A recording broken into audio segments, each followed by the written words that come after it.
ऐसे लगने लगा, मुझे ऐसे लगने लगा कि दुनिया की तमाम औरतें मेरी बीवी से ज़्यादा खूबसूरत है, मेरी बीवी सबसे ज़्यादा बदसूरत है। दूसरों की बीवियाँ मुझे खूबसूरत लगने लगीं।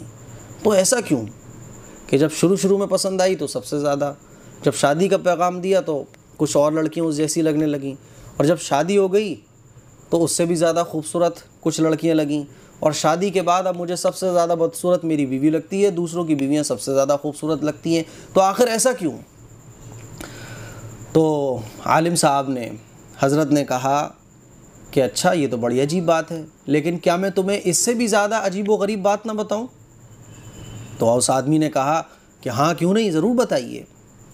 तो हज़रत ने कहा कि अगर तुम दुनिया की सारी औरतों से शादी कर लो, दुनिया में जितनी भी औरतें हैं सबसे तुम शादी कर लो ना, फिर भी तुम्हें ऐसा लगेगा कि गली कूचों में फिरने वाले जो आवारा कुत्ते होते हैं ना, वो दुनिया की तमाम औरतों से ज़्यादा खूबसूरत है, तुम्हें ऐसा लगने लगेगा। आदमी हल्की सी मुस्कुराहट के साथ कहने लगा कि हज़रत आप ऐसा क्यों कह रहे हैं? शायद आपको बुरा लग गया मेरा पूछना, अगर बुरा लग गया हो तो आई एम सॉरी, लेकिन ऐसा आप क्यों कह रहे हैं? तो हज़रत ने जवाब दिया, आलिम साहब ने जवाब दिया कि असल परेशानी जो है ना वो तुम्हारी बीवी में नहीं है, असल परेशानी तुम्हारी बीवी में नहीं है, बल्कि असल परेशानी ये है कि जब इंसान का दिल लालची हो जाए, उसकी नज़रें इधर उधर भटकने लगें, उसके दिल से अल्लाह का खौफ निकल जाए और उसका दिल लालची हो जाए, उसकी नज़रें इधर उधर भटकने लगें, तो फिर कब्र की मिट्टी के अलावा कोई और चीज़ उसकी आँखों को नहीं भर सकती है। और फरमाया कि सुनो, तुम्हारी परेशानी ये है, तुम्हारी परेशानी की वजह ये है कि तुम अपनी निगाहें नीची नहीं रखते हो, तुम अपनी निगाहों को काबू में नहीं रखते हो। और सुनो, अगर तुम अपनी निगाहों को काबू में नहीं रखोगे तो तुम्हारी कैफियत यही रहेगी। और फिर उन आलिम साहब ने आगे उस शख्स से कहा, क्या तुम ये चाहते हो कि दोबारा तुम्हारी बीवी दुनिया की सबसे ज़्यादा खूबसूरत औरत बन जाए?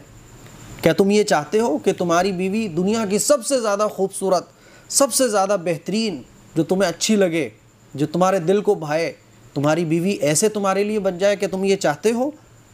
तो उस आदमी ने जवाब दिया, जी हाँ, मैं यही तो चाहता हूँ। तो हज़रत ने फरमाया, आलिम दीन, बड़े आलिम दीन थे, उन्होंने फरमाया कि तो फिर सुनो, अपनी निगाहों को नीचा रखो, अपनी निगाहों की हिफाजत करो।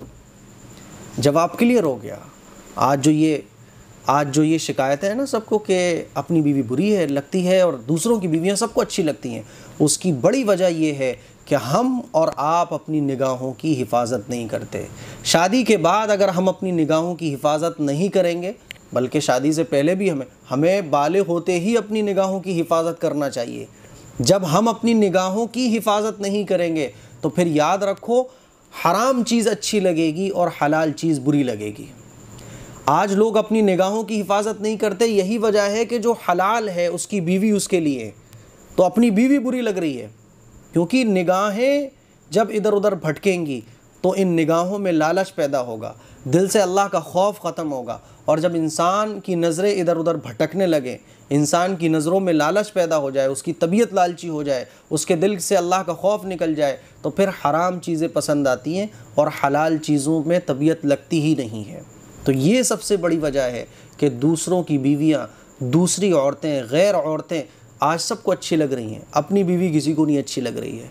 उसकी वजह ये है नज़रों की हिफाजत का ना होना। आज हम लोग अपनी नज़रों की हिफाजत नहीं करते, अपनी निगाहें नीची नहीं रखते। यही वजह है कि जब वो हराम चीज़ों पर पड़ती है तो हराम चीज़ों की लत पड़ जाती है और हराम चीज़ों में मज़ा आने लगता है। अगर आप चाहते हैं कि आपकी बीवी आपको सबसे ज़्यादा खूबसूरत लगे, आप ये चाहते हैं कि दुनिया की तमाम